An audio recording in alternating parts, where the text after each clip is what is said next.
तो आज के इस वीडियो में मैं बात करने वाला हूं भारतीय लिपियों के बारे में।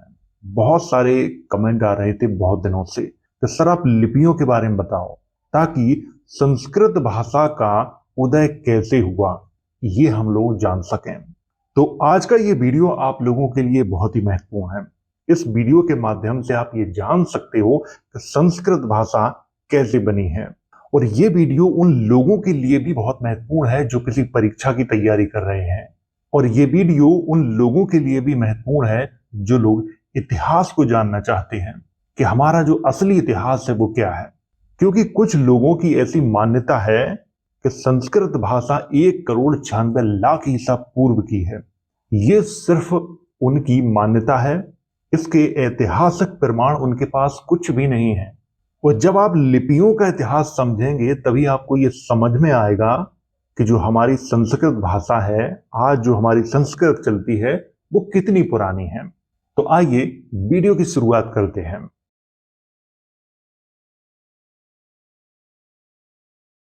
सबसे पहले तो आप इसको समझो। अगर आप ये समझ गए तो आपको अच्छे से सब कुछ समझ में आ जाएगा।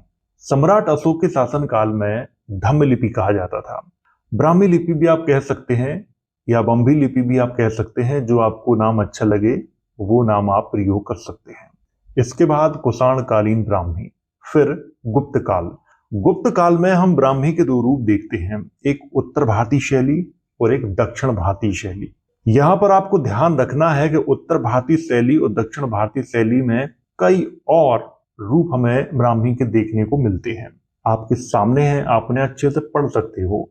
जैसे उत्तर भारतीय शैली से नागरी लिपि, बंगला लिपि, शारदा लिपि। और नागरी लिपि से हम दो रूप देखते हैं, पूर्वी नागरी और मध्य देशी नागरी। और पूर्वी नागरी से भी हम दो रूप देखते हैं, मैथिली और बिहारी। बिहारी से हम तीन रूप देखते हैं, तिरहुती कैथी, भोजपुरी कैथी, मगही कैथी। और अब बात करते हैं मध्य देशी नागरी के बारे में।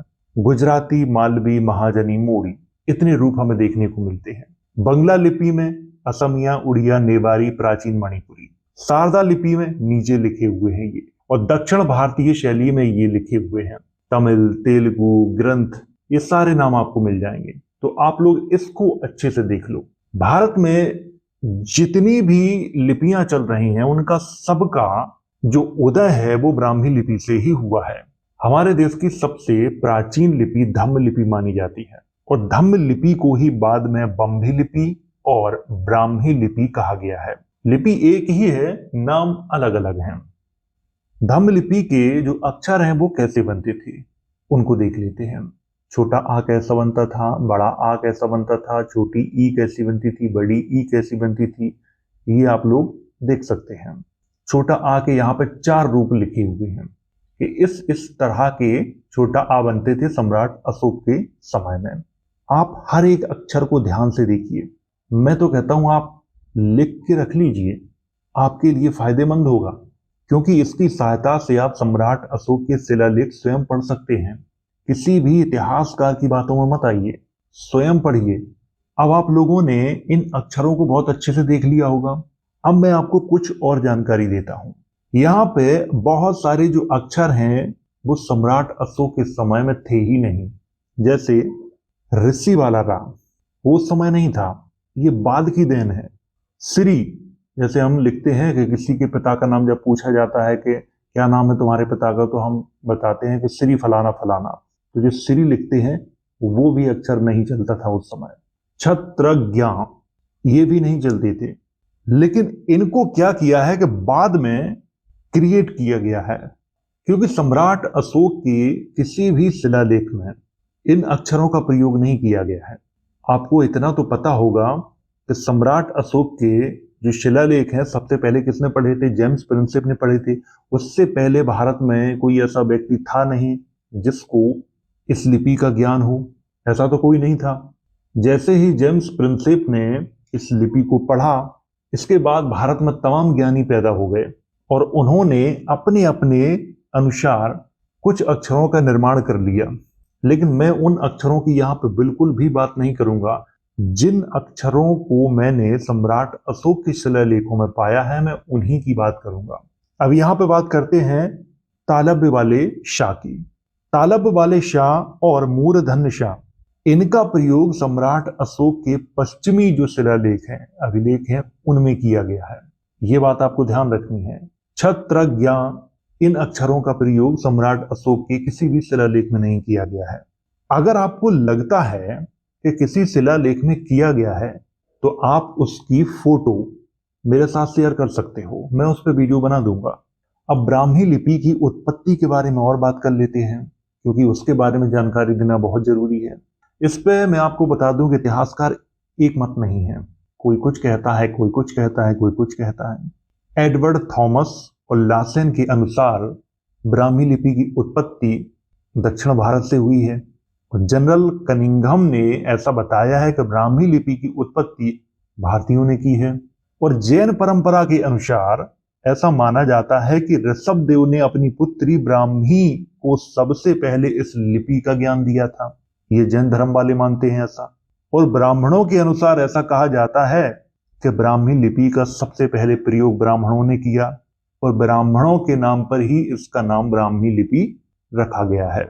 अलबेरुनी हमारे यहाँ पे आया। अलबेरुनी का कहना है कि भारतीय लोग लेखन कला को भूल चुके थे। इसके बाद पराशर के पुत्र व्यास के अंदर एक देवीय आत्मा का प्रवेश हुआ। फिर उस देवीय आत्मा ने क्या किया कि लोगों को ब्राह्मी लिपि का ज्ञान दिया। अब आप समझ सकते हैं कि इतिहासकार एक मत नहीं है और जो धार्मिक मान्यताएं हैं वो अपनी अपनी तरफ खींच रही हैं। तो अब आपको समझ में आ गया होगा इसके बारे में। आइए अब आगे बात करते हैं। खरोष्टी लिपि बहुत ही महत्वपूर्ण लिपि मानी जाती है। आप इसके अक्षरों को ध्यान से देखिए, इसके अक्षरों को आप ध्यान से देखिए और ये भी देखिए कि इसमें कौन कौन से अक्षर मौजूद हैं और कौन से अक्षर मौजूद नहीं हैं। और खरोष्टी लिपि का जो प्रयोग है पश्चिमोत्तर भारत यानी गांधार, जो आज का जो पाकिस्तान है, उधर होता था इसका प्रयोग। और ये जो लिपि है जो दाईं से बाईं ओर लिखी जाती थी। यवनों ने, शकों ने, पहलुओं ने और कुषाणों ने खरोष्टी लिपि का प्रयोग किया है। और एक बौद्ध ग्रंथ है जिसका नाम है ललित विस्तर, जिसमें 64 लिपियों के नामों का उल्लेख किया गया है, जिसमें ब्राह्मी लिपि का नाम पहला है और दूसरा नाम है खरोष्टी लिपि का। यानी ललित विस्तर के अनुसार सबसे पुरानी जो लिपि है वो ब्राह्मी लिपि है और दूसरी सबसे पुरानी जो लिपि है वो खरोष्टी लिपि है। और खरोष्टी लिपि को कई और नामों से भी जाना जाता है, जैसे बैक्ट्रियन पाली, ये भी एक नाम है इसका, काबुली, गांधारी, इतने नामों से इसको और जाना जाता है। और ललित विस्तर जो ग्रंथ है बौद्धों का, उसी के आधार पर ब्यूलर ने क्या किया है कि इस लिपि का नाम खरोष्टी प्रचारित किया है। कुछ इतिहासकार कहते हैं कि शक राजा खरहोष्ट के नाम पर इसका नाम खरोष्टी रखा गया है। और चीनी स्रोतों के अनुसार ऐसा माना जाता है कि इस लिपि का जनक न्यू नाम का व्यक्ति था, जिसके होंठ गधे के समान थे, इसीलिए इस लिपि का नाम खरोष्टी पड़ा है। जनरल कनिंघम के अनुसार खरोष्टी लिपि अरमाइक लिपि का ही एक नया रूप है, क्योंकि इसके कुछ जो अक्षर हैं वो अरमाइक लिपि से मिलते हैं। और मुझे भी ये लगता है कि ये बात बिल्कुल सही है, क्योंकि खरोष्टी लिपि और अरमाइक लिपि बहुत हद तक मिलती है। इसीलिए ये निश्चित तौर पर कहा जा सकता है कि खरोष्टी लिपि का जो जन्म है वो अरमाइक लिपि से हुआ है। लेकिन यहाँ पे इतिहासकार एक मत नहीं है। कुछ इतिहासकार ये भी कहते हैं कि हड़प्पा लिपि से हुआ है। लोगों की अलग अलग मान्यताएं हैं इसके संबंध में। आपको ध्यान रखना है कि इसके जो अक्षर हैं वो कैसे बनते हैं, इनको ध्यान रखना है, इनको आप लिख लीजिए अच्छे से, क्योंकि ऐसी बातें आपको स्कूलों में नहीं पढ़ाई जाती हैं, ना ही पढ़ाई जाएंगी। तो आपको ध्यान रखना है कि खरोष्टी लिपि में छोटा आ कैसा बनता है, छोटी ई कैसी बनती है, छोटा ऊ कैसा बनता है। तो ये आप अच्छे से लिख लीजिए। वीडियो को पॉज करिए और लिख लीजिए। आपने राजा खारवेल का नाम जरूर सुना होगा और उनका एक हाथी गुम्फा अभिलेख है। उसमें कौन कौन से अक्षरों का प्रयोग किया गया है वो मैं आपको दिखा देता हूं। ये देखिए सामने है आपके, आप देख सकते हो। अब ध्यान देने वाली बात जानते हो क्या है? ध्यान देने वाली बात यह है कि उस समय भी ऋषि वाले रा का प्रयोग नहीं किया जाता था, ना श्री वाले अक्षर का प्रयोग किया जाता था, ना छत्रज्ञ का प्रयोग किया जाता था। जैसा कि मैं फिर से आपको बता रहा हूं कि ये छत्रज्ञ ये बाद में क्रिएट किए हैं लोगों ने, ताकि वो अपने आप को स्थापित कर सकें। कुछ लोगों का ये कहना भी है कि सम्राट अशोक के काल से जो शिलालेख है उसमें इनका प्रयोग किया गया है। तो मैं आपसे इतना ही कहूंगा कि आप उसकी फोटो लीजिए और मेरे पास भेज दीजिए, मैं उसको देखूंगा। अगर वो मुझे मिले तो मैं उस पर एक वीडियो ही बना दूंगा। तो आप लोगों ने देख लिया कि हाथी गुम्फा लेख में कौन कौन से अक्षर मिले हैं, वो आपके सामने यहां पे लिखे हुए हैं। अब आप इसको देखिए, कुषाण काल में ब्राह्मी लिपि का जो स्वरूप चलता था वो कैसा चलता था, इसको देखिए। छोटा आ कैसा बनता था, बड़ा आ कैसा बनता था, छोटी ई कैसे बनती थी, बड़ी ई कैसे बनती थी, ये सारे आपके सामने लिखे हुए हैं, आप लोग देख सकते हो। यहाँ पे आप लोग अच्छे से देख सकते हो। और जितने अक्षर आपको दिखाई दे रहे हैं उतने ही उस समय वो प्रचलन में थे। देख लिया आप लोगों ने। चलिए आगे बात करते हैं। नाना घाट से प्राप्त अभिलेखों पर आधारित ब्राह्मी लिपि के उदाहरण। नाना घाट जो शिलालेख है वो तो बिल्कुल प्रसिद्ध है, आप लोगों ने इतिहास में उसके बारे में अच्छे से पढ़ा होगा। अब उसमें कौन कौन से अक्षर मिले हैं वो भी देख लीजिए। देखिए आपके सामने लिखे हैं वो। छोटा आ कैसा बनता था, बड़ा आ कैसा बनता था, छोटी ई कैसी बनती थी, सारे लिखे हुए हैं आपके सामने हैं, आप अच्छे से देख सकते हो। तो आप लोगों ने देख लिया। चलिए और दिखाता हूं आपको। अब आप इसको देखिए, प्रारंभिक गुप्तकालीन ब्राह्मी लिपि। अब यहां पे आप लोग अच्छे से देख लीजिए कौन सा अक्षर कैसे बनता था, वो भी देख लीजिए, ताकि आप गुप्त काल के जो शिलालेख हैं उनको भी पढ़ सकें, कुषाण कालीन जो शिलालेख हैं उनको भी पढ़ सकें। ब्राह्मी लिपि के जितने रूप हैं मैं आपको सारे के सारे दिखाने का प्रयास करूंगा। और बड़ी ही ताज्जुब की बात है कि प्रारंभिक गुप्तकालीन ब्राह्मी लिपि में भी ऋषि वाले रा का प्रयोग नहीं किया गया है। मैं प्रारंभिक गुप्तकालीन लिपि की बात कर रहा हूं, यह भी आप ध्यान रखना। बाद में इसका प्रयोग मिलेगा, लेकिन मैं प्रारंभिक गुप्तकालीन ब्राह्मी लिपि की बात कर रहा हूं यहां पर, क्योंकि आज हम जिन अक्षरों को बहुत ही पुराना मानते हैं वो उतने पुराने हैं नहीं। आपने ये देख लिया। अब आप इसको देखिए, बाकटक लिपि, इसके अक्षरों को भी देख लीजिए आप। छोटा आ कैसा बनता था, छोटी ई कैसी बनती थी, देख लीजिए। और बाका टकों के बारे में तो आप लोग जानते हो, इतिहास में तो आपने पढ़ा है, मैंने खुद ही पढ़ाया आपको, देख लिया। अब आप इसको देखिए, ब्राह्मी लिपि की उत्तर भारतीय शैली के मुख्य रूप। पर आपको यह भी ध्यान रखना है कि चौथी शताब्दी के जो गुप्त अभिलेख हैं उन पे आधारित है ये। इनके अक्षरों को भी आप लिख लीजिए ताकि आप लोगों को बता सकें, उनसे प्रश्न पूछ सकें। उम्मीद है आपने ये अच्छे से देख लिया होगा। इसके अक्षर भी आपने अच्छे से देख लिए होंगे, कौन सा अक्षर कैसे बनता है और कौन सा अक्षर इसमें भी नहीं है। अब आप इसको देखिए, कुटिल लिपि, इसका नाम आप लोगों ने जरूर सुना होगा कहीं ना कहीं। कुटिल लिपि जो कि बहुत ही महत्वपूर्ण लिपि मानी जाती है, और ऐसा माना जाता है कि 8वीं शताब्दी में कुटिल लिपि से ही नागरी लिपि बनी है। और उसी समय एक शारदा लिपि भी चलती थी जो पंजाब और जम्मू कश्मीर वाले क्षेत्र में चलती थी। तो आपने ये देख लिया अच्छे से, और इसके अक्षरों को भी आप लोग अच्छे से देख लीजिए। और ये है शारदा लिपि। शारदा लिपि का जो क्षेत्र माना जाता है वो पंजाब और जम्मू कश्मीर वाला जो क्षेत्र है वो माना जाता है, उधर इसका प्रयोग होता था। और कौन सा अक्षर कैसा बनता था वो सामने लिखे हुए हैं आपके, तो उन्हें आप अच्छे से देख सकते हो, बताने की कोई आवश्यकता नहीं है। और मैं आपसे फिर कह रहा हूं कि वीडियो को पॉज करके इन्हें आप लिख लीजिए, ये आपके बहुत काम आने वाले हैं भविष्य में। आइए आगे बात करते हैं। अब आप लोग इसको ध्यान से देखिए। ब्राह्मी लिपि में छोटा आ कैसा बनता था, ऐसा बनता था, फिर उसका स्वरूप ऐसा हुआ, फिर ऐसा हुआ, फिर ऐसा हुआ, फिर ऐसा हो गया। छोटी ई ऐसी बनती थी, फिर उसका स्वरूप ऐसा हुआ, फिर ऐसा हुआ, फिर ऐसा हुआ, फिर ऐसा।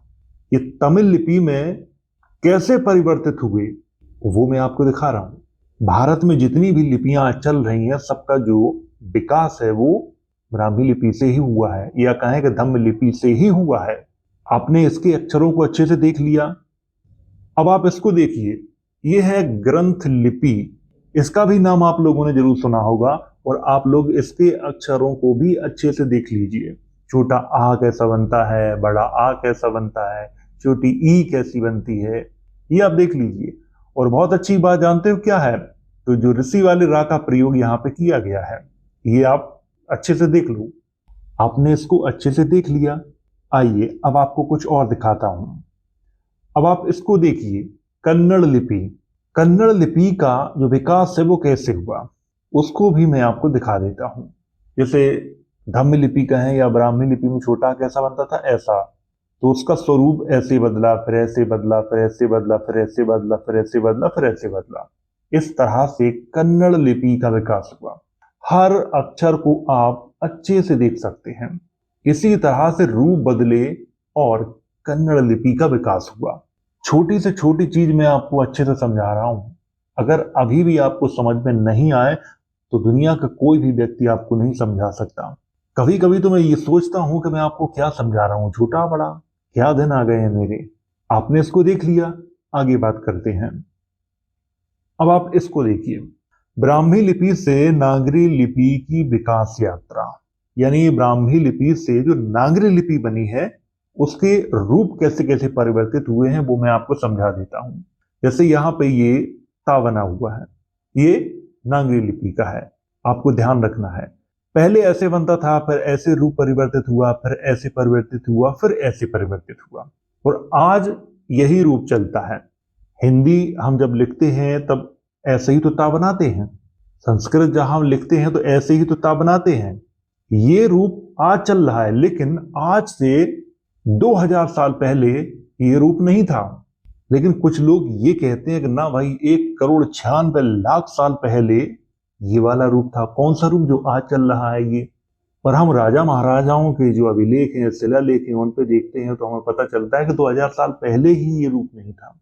अब आप लोग समझ गए, या आपको अभी भी मुझे ये बताना पड़ेगा कि संस्कृत भाषा कितनी पुरानी है? कुछ लोग ये क्लेम करते हैं कि समुद्रगुप्त ने अपने शिलालेखों में संस्कृत भाषा का प्रयोग कराया है, लेकिन लिपि ब्राह्मी है। बहुत अच्छी बात है। मैं बार बार कहता हूं कि इतने सस्ते तर्क ना दिया करो कि छोटे बच्चे भी इनको काट जाएं। आपको इतना तो पता है कि जो संस्कृत भाषा है वो भारत के किसी भी स्टेट में नहीं बोली जाती है। ना प्राचीन समय में बोली जाती थी, ना आज बोली जाती है, और ना भविष्य में बोली जाएगी। संस्कृत भाषा जनमानस की भाषा नहीं थी। पूरे भारत का कोई भी एक स्टेट बताओ जहां पर संस्कृत भाषा बोली जाती थी आम जनता के द्वारा। कोई भी ऐसा स्टेट नहीं है, क्योंकि संस्कृत भाषा का जो निर्माण है मैंने आपको बताया था कैसे हुआ था। सम्राट अशोक के समय में यहाँ पाली प्राकृत चलती थी। इसके बाद हमारे यहाँ कौन आए?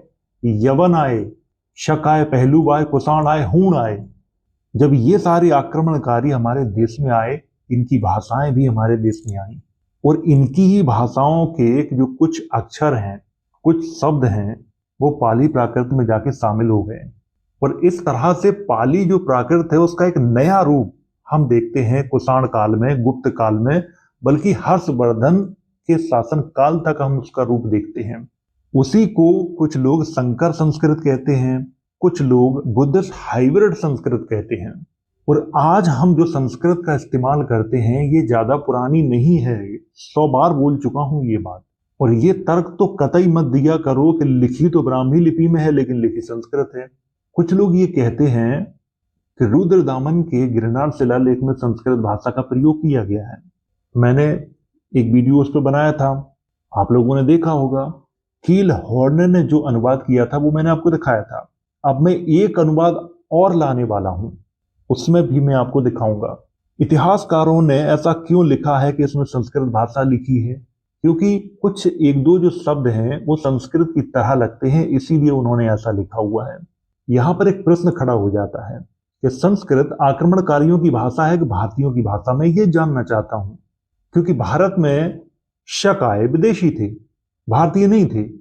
उनके राजा संस्कृत भाषा का इस्तेमाल कर रहे हैं, ये तो बहुत ही कमाल की बात है। पहली बात तो उन्होंने नहीं की है, लेकिन तुम क्लेम कर रहे हो। इतिहासकार ये बात कह रहे हैं कि हाँ, रुद्रदामन ने संस्कृत भाषा का प्रयोग किया है। अगर मेरा ये वीडियो कोई गुजरात से देख रहा है, उसके पास अगर उस शिलालेख की फोटो है, तो आप एक काम करें, डिस्क्रिप्शन बॉक्स में मेरे फेसबुक पेज की लिंक आपको मिल जाएगी, तो आप वो फोटो मुझे वहां पर सेंड कर दें। मैं उस शिलालेख को खुद पढ़ूंगा। अगर आपके पास है तो आप भेज सकते हो मुझे, क्योंकि इंटरनेट पे जो अवेलेबल है उसमें इतनी साफ नहीं है कि हम उसको जूम करके अच्छे से एक एक अक्षर को पढ़ सकें।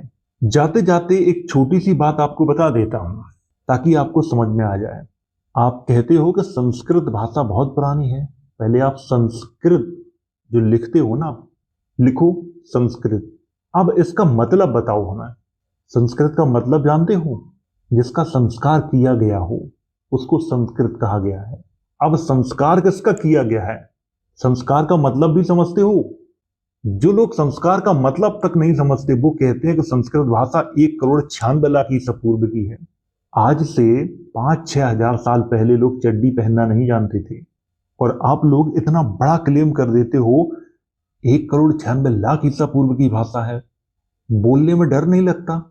यहां पर मैंने दिखाया है अच्छे से, सामने अभी भी है, मैंने बंद नहीं किया है, कि ब्राह्मी लिपि के जो अक्षर थे उन अक्षरों का रूप कैसे परिवर्तित हुआ और कैसे वो आज जिस रूप में है वो रूप भी आपको मैं दिखा रहा हूं।